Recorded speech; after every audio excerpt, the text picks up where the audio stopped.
I just realized I clicked the wrong thing, but we're going to keep going. Want to make sure that I sound alright before I start talking. Hello, hello, hello. I just want it to be known, I normally crap on my setup slash mic, and in yesterday's stream it sounded great, so hopefully we can continue that. I'm definitely stalling because I can't find the right freaking button. I'm there. It's loading now. I'm just trying to make sure y'all can actually hear me though.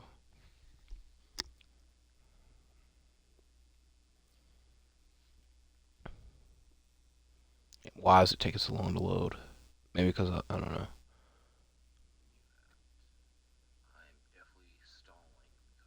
Alright, it sounds alright to me. Hopefully it sounds alright to y'all. So, this is Shooting the Breeze, episode number 10. This time is a bit different because if y'all watched a video a couple days ago, my setup is completely a mess at the moment, and I just wanted to not have to film in front of it, so we're gonna film me playing Madden via Twitch. So I'm doing a solo battle. You can see my other solo battles that I've done today: 20 to 14, 17 to 21, 7 to 19. It was one of these two games went to overtime. I don't remember which one. I think it was this one. But anyways, I didn't win all of them though, as you can see. So, Shooting the Breeze. This episode on Shooting the Breeze is mainly NFL focused, as I'll be providing my NFL Week 1 predictions. Here's my thing. If you look at my channel, you see that I have every video that I've done, I've put into a playlist. And I'm not going to lie to you, I don't really want to make an NFL playlist. So that is why I'm doing it here. I can just add it to the Shooting the Breeze playlist. So, like I said, a lot of my topics are NFL related in this, but we will kick off with some WWE topics. I have not talked about WWE in a hot minute, but I'm not here. I'm just going to tell you the truth. SmackDown, I really like SmackDown right now, and I have felt like this for a while at SmackDown. My favorite thing is that it is such an easy watch. It goes by so quickly, and you want more of it. But, if we were to get more of it, we'd probably hate it. I just think it's perfect. But, like, storyline-wise, there's nothing, like, dramatic to talk about. Raw, though, is the opposite, where it's just, like, it's 3 hours. It takes so... It's so... I'm not going to say difficult to watch, but I feel they're trying to present the Judgment Day as, like, very similar to the Bloodline. And with the Bloodline, it works because it's a 2-hour show. They get 2 to 3 seconds. Where with the Judgment Day, it's a 3-hour show, and we just feel like we're getting the same people over and over again. And while, like, talent-wise, in-ring-wise, I'm not going to say they're on equal levels, the Bloodline and the Judgment Day, but they're very similar levels. But star power... I think oh my god, I can't believe I just fucking did that. That's funny though. The Bloodline is definitely the bigger deal star power wise. So, it's just like I watch Raw, but it's just not like I'm gonna like talk about it. That's just essentially how I feel. And especially now we're in football season where they compete with Monday Night Football. It is going to be a interesting couple months for them because either they pick it up that way they like aren't that bad like ratings. I don't know. I don't like to talk about ratings and all that crap, but hopefully they do something to make Raw more interesting. And one of those things is Jey Uso is now on Raw, in which Adam Pearce said that we had to trade somebody to SmackDown, and everybody speculated Cody, but Cody's going to be on Raw next week. So if Cody was on SmackDown, like I said, I just raved and gave great praise to SmackDown. It would definitely help them. It obviously wouldn't hurt SmackDown, but I think in the long run it also helps with the Roman and Cody matchup because I don't want to see Cody win the Rumble again because I feel the fans would feel bad. Like, nobody should have won the Rumble back-to-back years. But also, I don't know who the hell should win the Rumble now, but we're a long ways away from January, obviously. But I don't know who the hell they traded for Jey Uso. Like I said, a lot of people said Cody. It would have been. It makes sense a little bit, but it's also like if you're looking at it from like a sports aspect, which I kind of am. Raw got fleeced. They should have got like some extra draft picks involved in that. But that's topic number 1 for WWE. The other 2 WWE topics I'm talking about. John Cena was supposed to be in. I don't know how long he's back for. I saw like the schedule. I think it was like 8 weeks. So I don't know what they're going to. Maybe again, because I'm pretty sure all of his appearances are supposed to be on SmackDown. And again, people really want this Cody Rhodes matchup. Maybe that but I think Cody probably should do or could do double duty. And I'm only saying that just because I don't want like Raw to completely just like fall off a cliff. Because if like Cody is not on Raw, I think that would happen. Like it would be like, oh my, what are we doing? But I don't know what Cena's going to do for his rest of his time there. I'm just going to tell y'all now. I throw at least like 2 to 3 picks with RG3 a game. If this is Ultimate Team, it doesn't really affect his rating or anything. So, John Cena, glad he's back. Like I said, is SmackDown my favorite wrestling watch of the week? It depends on the. It would depend on the week you ask me, because I like Collision. Dynamite I like as well. I would say it's my favorite WWE watch of the week, obviously. So, but it's also very good that like it's a debate. It's neck and neck in my opinion. So I won't answer that question. And then the last WWE topic I'll be talking about is shout out to Gunther. My favorite wrestler right now in WWE is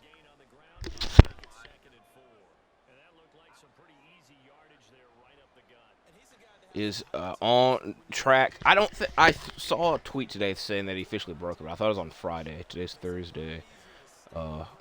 He's the longest reigning Intercontinental Champion, which I really wanted that to happen. The Intercontinental title means something again. It kind of has for a while, but with this, it kind of like solidified it, and it just like solidifies him as a big deal, because he's always been a big deal in my eyes. But like him breaking a record, and like they had him main event Raw to do it, it just makes it even more important. So shout out to Gunther, and I mainly am talking about this because I wanted to put it in the thumbnail of this video, which unless I don't have enough room on the title, I probably will. So shout out to Gunther. Who should beat him? I won't lie, I don't know. I really don't know. But I will also say this. I don't know. I was saying, I think Cody... Oh, hell yeah. I think Cody's the next WWE World Champion. Undisputed, Universal, whatever they call it. I'm pretty sure WWE Champion. And it's just going to very much depend on how they split the rosters. But I think Gunther is going to be after Cody. Because I feel that Cody and Gunther, like they teased us at the Rumble last year. And there's just, I feel it's a great story they could tell. And I just feel like out of everybody that like, Gunther is up next, in my opinion. That is on the main roster and hasn't already had a title run. And I was kind of pushing for Finn to get the world title, but I understand them not giving it to him. So that Seth, like the first world heavyweight title reign that was there, is more solidified. It was a long reign and it means something. So, I off the top of my head, I want Gunther to have all the titles. Also, I think it would be cool as hell if they like unified the IC and World Champion, and then like he vacated it Ultimate Warrior WrestleMania 6 style. But we've kind of been in an era where a lot of the people, unless like you're NXT champion, you come up to the main roster, you normally keep both the titles, then you defend them, and then you lose one very quickly. So who knows? But I feel like a double title match in the main event of one of the nights of Mania could be a big deal. But I'm just trying to fantasy book my guy. Speaking of fantasy booking, Saturday, I'll be doing my how I would book AEW Wrestle Dream fantasy booking video, and to give y'all behind the scenes. I was supposed to do that video today, and then today being Wednesday, and then I was going to do Shooting the Breeze Thursday, and then actually, I'm all. Long story short, I had to change the schedule up because I felt like crap. And the Packers video, I was going to wait and upload on Saturday. But I just wanted to get, like, make sure no video got, like, left behind. So I uploaded the Packers video today. And then all the other videos got pushed back a day. So it's not, like, a big deal. But it's just a little behind-the-scenes peek at my calendar. I'm going to hope he catches this, and he does. And he goes out of bounds and stops the clock. Besides that interception, this has been a good game from RG3. But I'm waiting till halftime to start my NFL predictions. I have all the matchups wrote. And this might mean that shooting the breeze is a weekly thing. So far, it's kind of been a as-needed thing. But not wanting to, like, make consistent NFL videos, I might start doing shooting the breeze every week. But I'm not going to hold myself to it. I probably should, though. That being said, I was a part of my second fantasy football draft today, which I was supposed to do with a friend.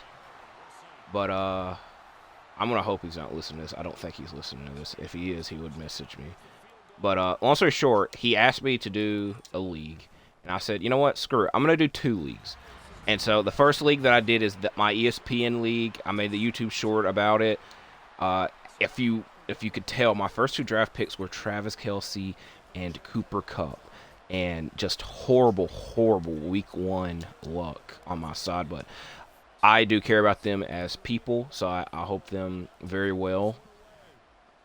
So I'm not going to be like one of those guys that just crap on them and whatnot. But it's just horrible luck for me. So I signed up yesterday for this league I drafted in today. But the thing is, I was trying to click on it to see how many spots were open. And I was going to tell him, hey, there's a spot open, join it and whatnot. But I accidentally already joined it, and it was already full, and I didn't know how to get out of it. So he never messaged me today.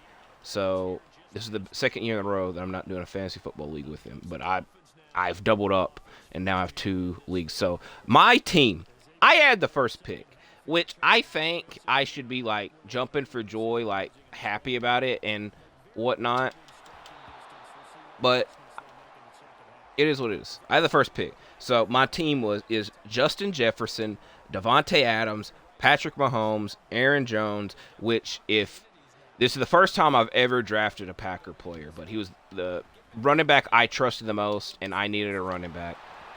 Then I'm glad that I got that. I wasn't even looking at the screen. I drafted Jonathan Taylor.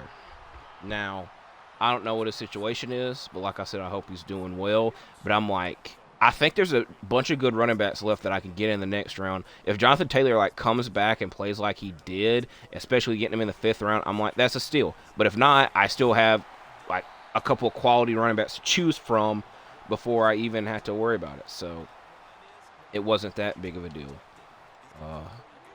Evan Ingram, Miles Sanders, David Njoku, Drake London, Evan McPherson, the Ravens defense, George Pickens, Dak Prescott, Adam Thielen, Saints defense. So this is my fantasy team on NFL Fantasy.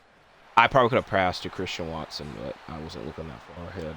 So now we get to my week 1 predictions. The big game. I wouldn't say this is the big game. I think the big game is Monday night, which obviously is the last game I would predict.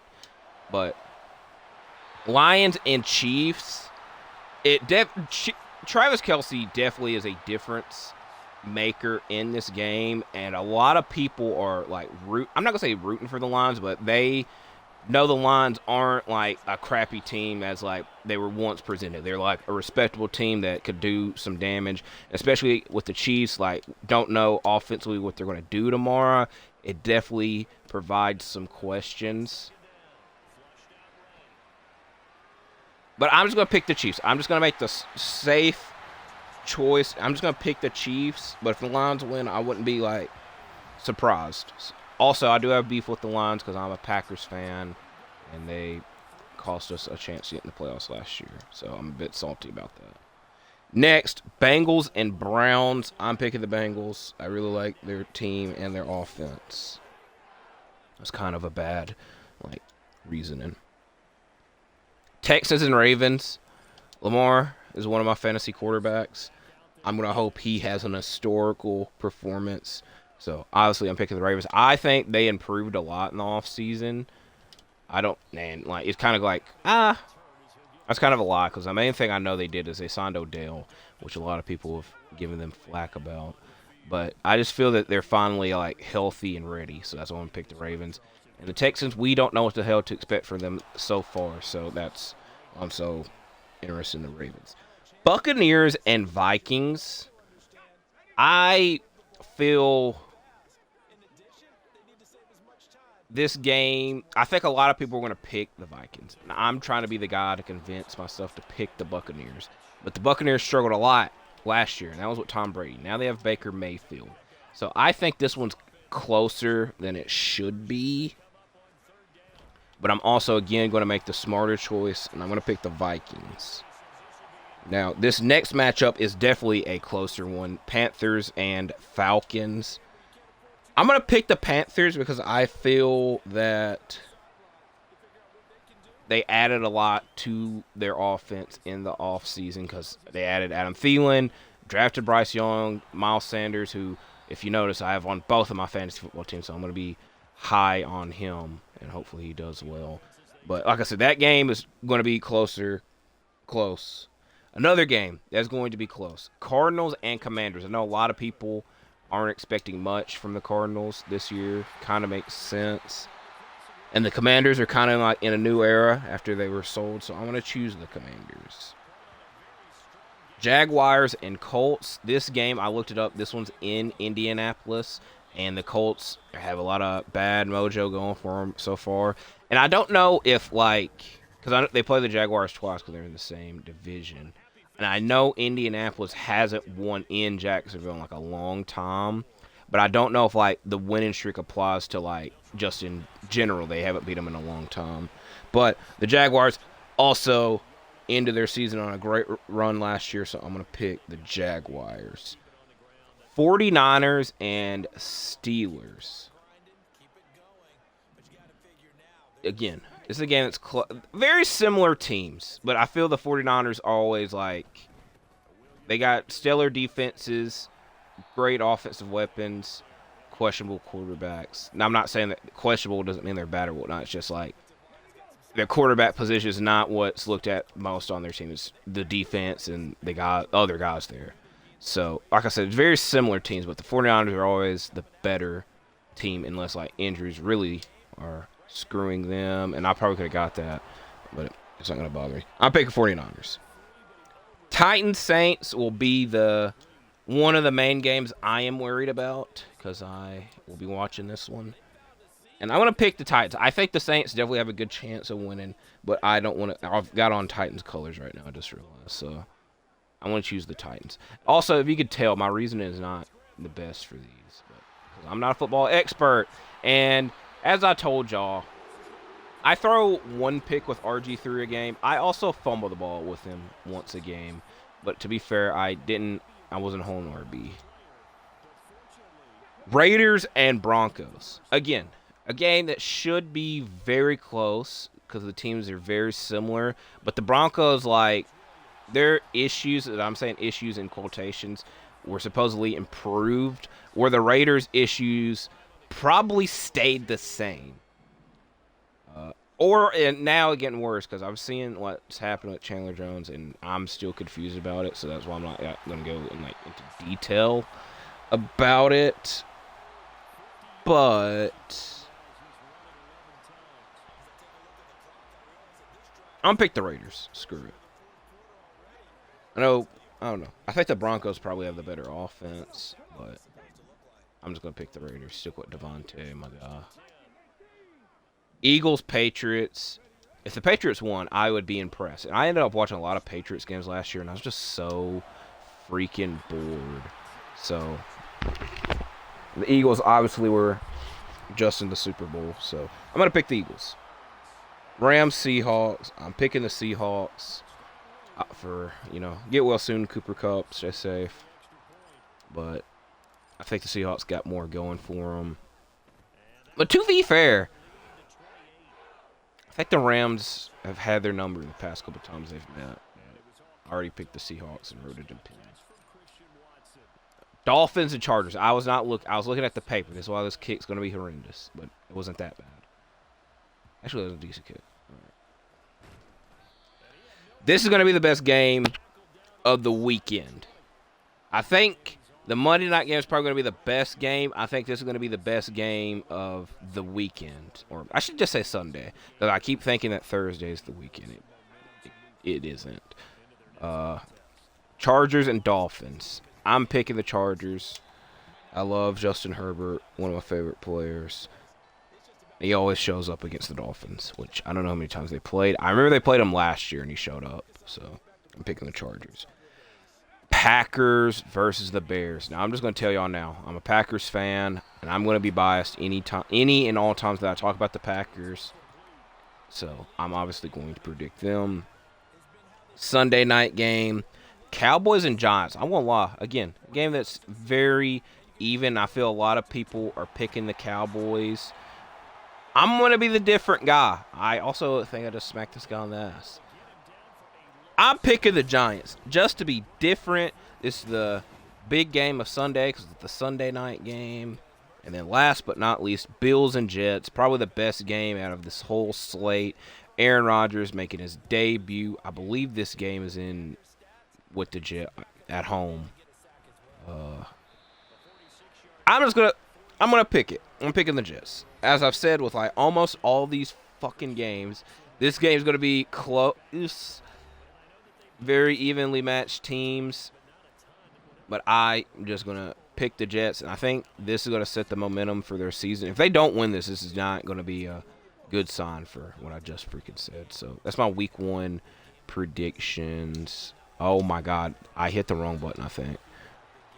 I picked Chiefs, Bengals, Ravens, Vikings, Panthers, Commanders, Jaguars, 49ers, Titans, Raiders, Eagles, Seahawks, Chargers, Packers, Giants, and Jets. So I'm ready for NFL football. This is going to be a great September, October, November, December, January, February, 6-month period. And definitely helps because basketball's not back for another 2 months. I'll say a month and a half. I watch the preseason games, but it's just like you don't really talk about the preseason games. Okay.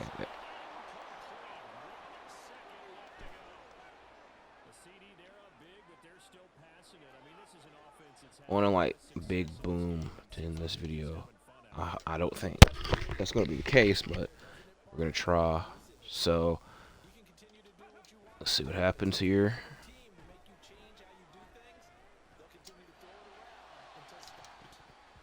I had it in my hand. I just wish, like, if the ball's, like, padded and, like, at your chest or near your hands, I feel like you could catch it. But, you know, I'm also not a football player, so it is what it is. So that was this episode of Shooting the Breeze. Kind of a quicker episode, but like I said, we might be doing some more Shooting the Breezes now that football is here. And there's also just a lot of things to talk about in general. So next video, Friday, ROH TV review as always.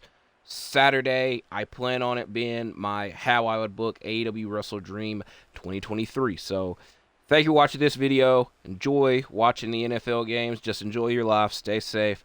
And I'll see you in the next one.